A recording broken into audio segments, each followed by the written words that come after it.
नमस्कार दोस्तों, दृष्टिकोण में आपका स्वागत है और मैं हूं आपके साथ दुष्यंत चोपड़ा। दोस्तों, कल तक जो संजय राउत जो शकुनी मामा कहलाए जाते हैं शिवसेना के, वो देवेंद्र फडणवीस का जो अभी सरकार बनी थी एक साल पहले, जो 80 घंटे ही चल पाई, उसकी बरसी मना रहे थे। वो बोल रहे थे कि भाई ये एक साल पूरा हो गया जब इस सरकार की मृत्यु हुई थी, तो इसकी बरसी मनाते हैं। कितना दंभ, कितना अहंकार था उनकी आवाज में। लेकिन आज न्याय की जीत हुई, और एक जगह से नहीं, दो दो जगह से हुई। बॉम्बे हाई कोर्ट और सुप्रीम कोर्ट दोनों ने ही संजय राउत और शिवसेना और उद्धव ठाकरे की जो सरकार है, जिसने पिछले साल 28 नवंबर को शपथ ली थी, उसको वर्षगांठ का तोहफा एक दिन पहले ही दोनों कोर्ट ने पहुंचा दिया। आज न्याय की जीत हुई, आज कंगना की जीत हुई, आज अर्नब गोस्वामी की जीत हुई। जहां एक और हाई कोर्ट ने, बॉम्बे हाई कोर्ट ने कंगना वाले मामले की सुनवाई करते हुए बड़े स्पष्ट शब्दों में यह कहा कि बीएमसी द्वारा कंगना का घर तोड़ना एक बदले की कार्रवाई थी और वो किसी राज्य सरकार को, किसी भी संवैधानिक संस्थान को शोभा नहीं देता। कितनी बड़ी टिप्पणी करी बॉम्बे हाई कोर्ट ने। उन्होंने ना केवल कंगना रनौत को राहत दी, साथ ही यह भी कहा कि जो भी उसका नुकसान हुआ है, उसके घर को जो तोड़ा गया बीएमसी के द्वारा, वो जो तोड़फोड़ की कार्रवाई में उसके हुए पूरे नुकसान की भरपाई राज्य सरकार को और बीएमसी को करनी होगी। यही नहीं, हाई कोर्ट ने यहां तक कहा कि उसको कितना नुकसान हुआ है, इसका निर्णय कंगना रनौत को असेसमेंट करके बताना होगा कि इस सारी तोड़फोड़ की कार्रवाई में उसका कितना नुकसान हुआ है। हालांकि हाई कोर्ट ने यह भी कहा कि एक स्वतंत्र एक कमेटी का गठन होगा जो कि कंगना के साथ कोऑर्डिनेट करके इस बात को तय करेगी कि कंगना का कितना नुकसान हुआ है, और वो नुकसान की भरपाई राज्य सरकार को करनी पड़ेगी, बीएमसी को करनी पड़ेगी। कितना बड़ा तमाचा मारा आज कोर्ट ने, भारत की न्याय व्यवस्था ने, संजय राउत जैसे अभिमानी को। उद्धव ठाकरे की जो तानाशाही सरकार है, उसकी जो हरकतें हैं। वहीं दूसरी तरफ दिल्ली में सुप्रीम कोर्ट ने जब यह फैसला सुनाया अर्नब के फेवर में, अर्नब गोस्वामी को उन्होंने पूरी तरह से उसकी जो अंतरिम जमानत थी उसको स्थायी जमानत में बदला। यही नहीं, साथ में जो जस्टिस चंद्रचूड़ हैं, उन्होंने बड़ी गंभीर टिप्पणियां करी। उन्होंने बोला कि आप कोई भी राज्य सरकार किसी की स्वतंत्रता, अभिव्यक्ति की जो स्वतंत्रता है, उसका हनन नहीं कर सकती। जबकि अर्नब गोस्वामी के ऊपर जो मामला तय किया गया, जिस अबेटमेंट टू सुसाइड के मामले में, पुराने मामले को खोलकर अर्नब को फंसाया गया, वो पूरी तरह से निजी स्वार्थों को लेकर या बदले की, यहां पर सुप्रीम कोर्ट ने भी कहा वो बदले की कार्रवाई थी जो कि किसी राज्य सरकार को शोभा नहीं देता।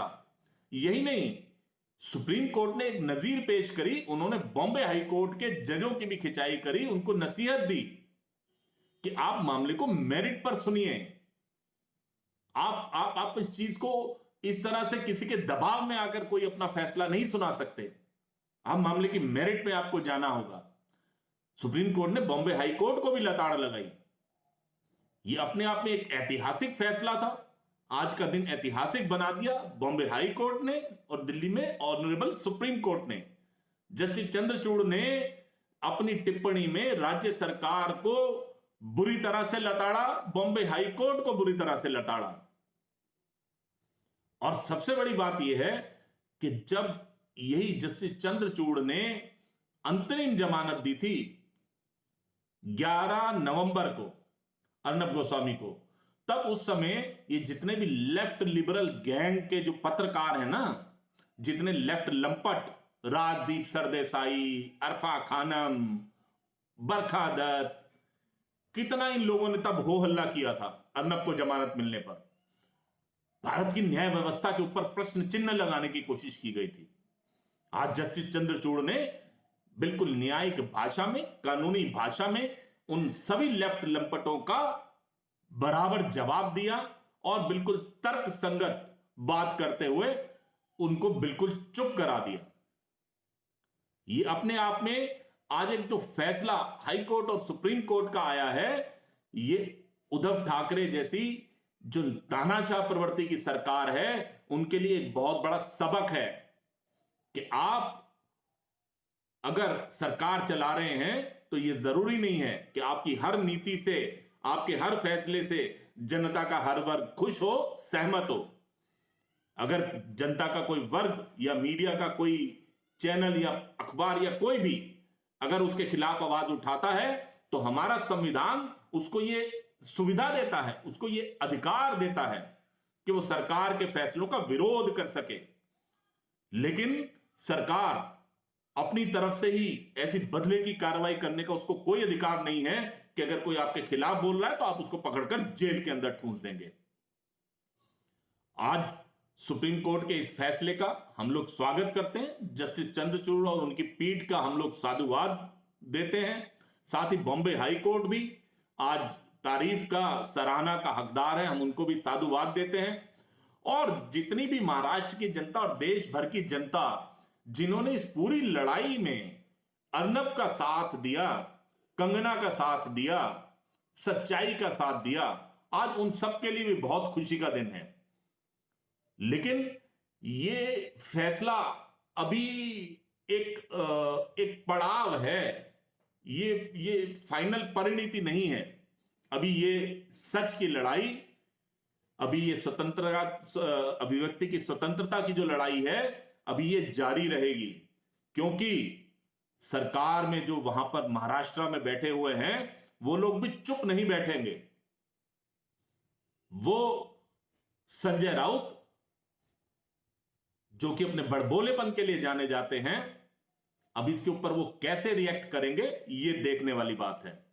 पर एक बात तय है जो मैं अपने पिछले कई वीडियोस में कह रहा हूं कि महाराष्ट्र सरकार की उल्टी गिनती शुरू हो चुकी है।